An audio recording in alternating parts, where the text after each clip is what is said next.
김선주 창원 경상대병원 교수와 좀 더 깊은 이야기 나눠보겠습니다. 어서 오십시오. 네, 반갑습니다. 바쁘신데 고맙습니다.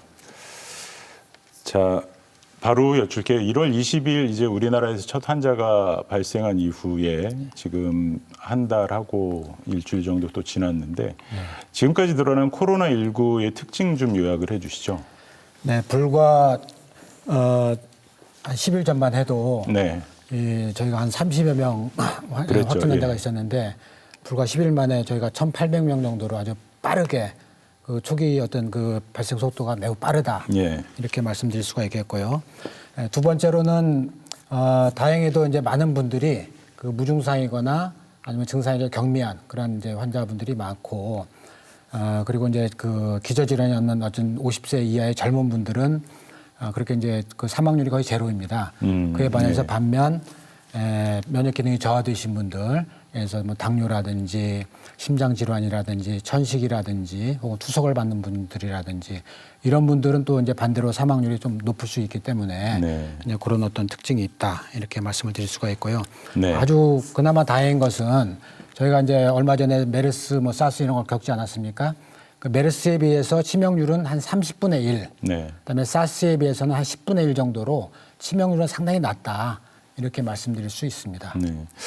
사실 뭐 이제 무증상일 때도 뭐 전파되는 경우가 만약에 있는 거라면 전파 이제 더 확산되는 거 아닌가 싶고 뭐 이 빨라지는 거 아닌가요, 이런 전파 속도가? 네, 그렇습니다. 이제 예를 들어서 이제 메르스 같은 경우는 대개는 이제 증상이 심했거든요. 대개 폐렴으로 이제 바로 처음부터 진행이 돼서 우리가 빨리 좀 쉽게 찾을 수가 있었는데 반면에 지금 이 코로나 바이러스는 무증상 혹은 증상이 거의 약한 그런 분들이 많기 때문에 자기도 모르는 사이에 이렇게 이제 코로나 바이러스가 감염이 되고 또 전파될 수 있어서 그래서 아마도 이렇게 좀 더 확산 속도가 빠른 게 아닌가 이렇게 생각을 하고 있습니다. 네. 자, 근데 역설적으로 이렇게 확진자가 많다라는 거는 물론 그 전파 문제도 있지만 우리가 지금 엄청난 속도로 지금 검사를 하고 있잖아요. 이런 검사를 많이 한다는 의미도 같이 내포되는 거 아닌가요? 네, 그렇습니다. 실제로는 저희가 이제 그 확진자 수 혹은 환자 수만 되게 이제 비교를 해서 보고 있는데 얼마나 많은 환자를 그 대상으로 검사를 했느냐 이 부분을 같이 봐야 되거든요. 그런데 이제 잘 아시는 것처럼 우리나라는 현재 한 5만 명 이상을 검사를 했습니다. 그에 반해서 우리나라는 이제 거의 하루에 한 5천 건 이상을 이렇게 소화를 할 수가 있거든요. 그에 반해서 이제 일본, 가까운 일본 같은 경우는 하루에 한 150건밖에는 검사를 안 하고 현재까지 다 합해도 한 1,000건 정도밖에는 검사를 안 했습니다. 그렇기 때문에 그 이제 그 현재 드러나는 또 환자 수만 가지고 우리나라가 더 환자가 많다 이렇게 말하기는 힘들고요. 저는 오히려 반대로 이렇게 빨리 선제적으로 환자를 발굴해서 빨리 환자들 격리하고 치료하고 하는 이런 부분이 더 맞다고 봅니다. 네. 어쨌건 지금 정부에서는 이 위기경보 단계를 심각으로 격상을 했습니다. 이 위기경보를 심각으로 했다라는 거는 이제 지역사회 감염이 시작된 거다 얘기를 하는데 지역사회 감염 지금 보면은 넓게 보면은 대구 경북 지역을 중심으로 해가지고 신천지와 이게 이제 전국적으로 퍼지는 현상 이렇게 보면 이제 지역사회 감염처럼 인식이 되기도 하면서 또 각 국소적으로 이제 지역 단위로 보면은 통제되는 그 안에 있는 듯 하거든요. 이거 어떻게 이해를 해야 되는지 지역사회 감염인지 아닌지. 예, 그래서 현재는 뭐 환자 수가 이미 1,800명이기 때문에 이제 물론 이제 그 대구 신천지 이 두 키워드가 이제 그 어떤 핵심이 되겠지만 어떤 큰 불이 지금 여기서 벌어지고 있고 여기서 이제 어떤 잔불들이 이렇게 지금 전국으로 퍼져 있고 그리고 또 이거와 무관한 어떤 그런 또 이런 어떤 불길이 일어나고 있어서 이것은 제가 보기에는 현재는 그 지역사회 감염이다 이렇게 생각이 되고요. 예, 아마 그 정부에서도 이걸 이제 아주 심각한 그 단계로 재난 상태로 보고 있어서 중앙재난안전대책본부가 지금 가동되고 있습니다. 네. 지역사회 감염으로 생각하고 각 우리 뭐 경상남도에서도 대처를 또 해야겠죠. 그 수준으로 이제 오히려 더 그 경각심을 가져야 되지 않을까 싶습니다.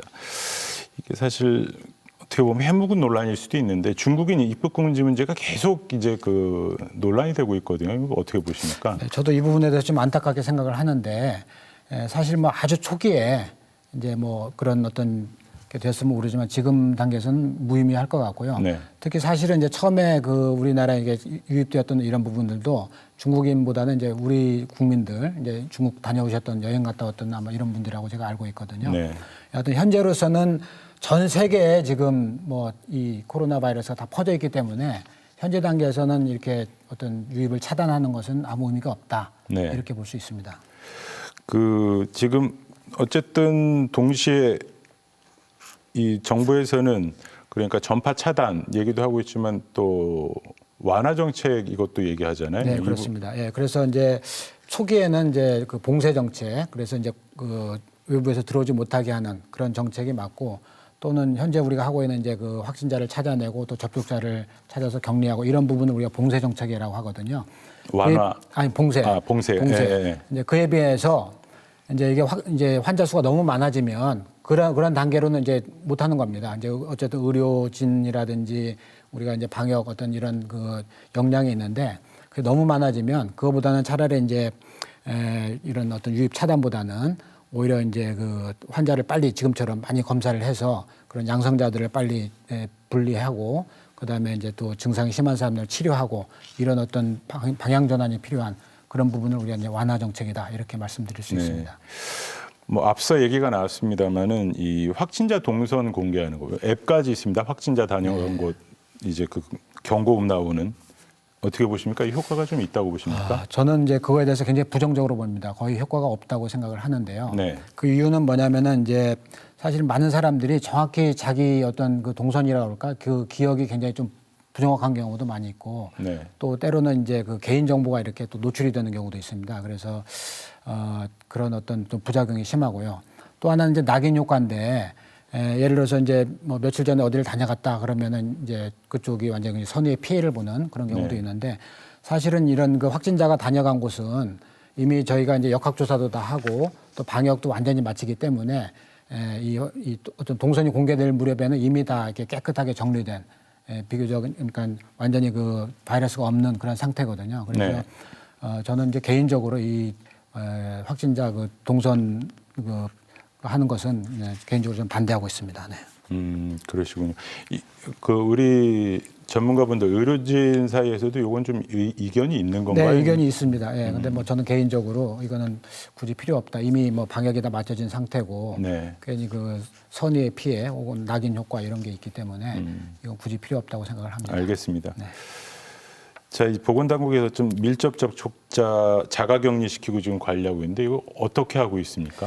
네, 그래서 이제 그 대부분 이제 2주 정도 집에서 정말 고립돼 가지고 사회로부터 이제 완전 고립돼서 그 제한된 공간에서 심지어는 이제 가족하고 이렇게 대화도 하지 않고 이제 그렇게 굉장히 힘든 어떤 시기를 보내는 게 이제 자가격리인데 네. 문제는 이제 많은 분들이 이거에 대해서 너무 이렇게 깊이 인식을 못하고 자기가 증상이 없으니까 뭐 밖에 나오신다든지 다른 사람을 만난다든지 심지어는 어떤 분은 이제 병원에 이제 오시는데 본인이 병원에 오시면서 자가격리라는 얘기를 안 하는 거예요.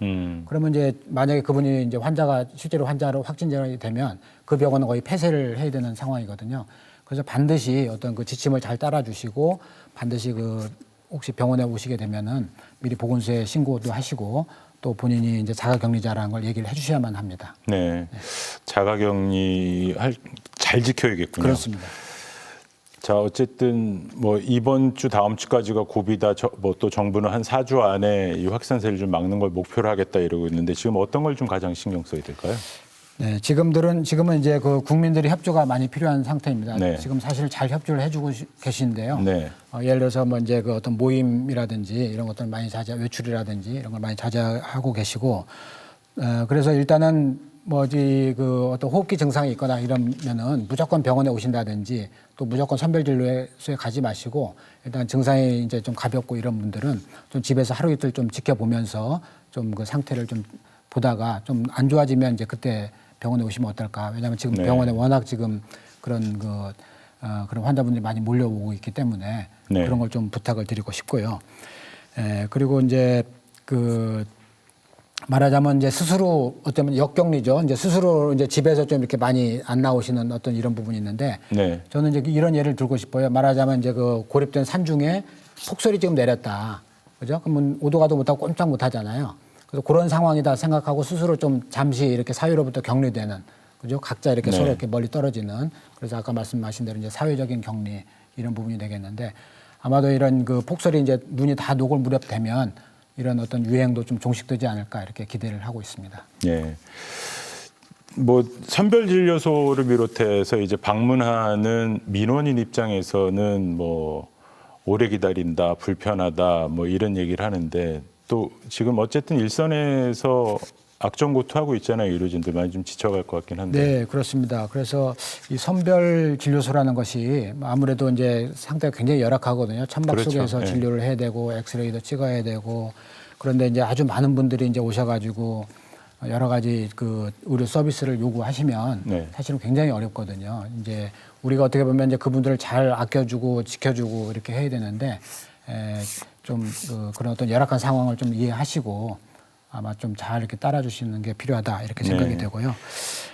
그리고 이제 실제로 아까 말씀드렸지만 이런 그 확진자 좀 호흡기 증상이 의심되는 분들은 바로 그냥 병원으로 들어가시거나 또 바로 응급실로 가시거나 하면, 말하자면 그분이 이제 양성으로 되잖아요. 그러면 이제 그 응급실이 폐쇄된다든지, 그래서 실제로 응급 진료를 받아야 되는 분들 혹은 중환자 이런 분들이 이제 실제로 진료를 못 받는 아주 심각한 상태가 되기 네. 때문에 의료 공백을 막기 위해서라도 꼭 주의하는 게 필요하겠습니다. 예.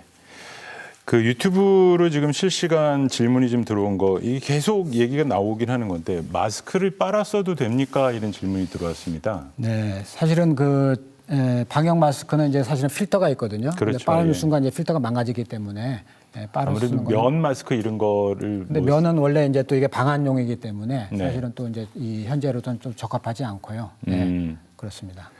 그러면은 뭐 그러니까는 일회용이라면은 빨아 써서는 안 되는 거고, 그렇습니다. 면이라면은 좀 아쉬운 부분이 부족한 거고, 그렇습니다. 네. 우리 방역용으로는 네.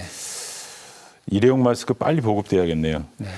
자, 이거 아무래도 이제 총선 앞두고 있다 보니까 네. 이 총선을 어떻게 해야 되겠나 싶은데, 뭐 이제 뭐 전문가 입장에서 드라이하게 말씀해 주신다면 어떨까요? 네네. 이 부분은 뭐 선관위에서 이제 고민할 사항이긴 한데, 현재 이제 그 방역 측면에서만 보면 예를 들어서 이제 모바일 투표와 기표소 투표를 뭐 병행하는 것 이런 걸 한번 고려해 볼 수 있을 것 같고요. 네. 어쨌든 기표소에서는 이제 충분히 간격을 띄우고 알코올 소독제라든지 마스크라든지 이런 그 보호 장구를 잘 착용하면서 이제 투표를 하면 될 것 같습니다.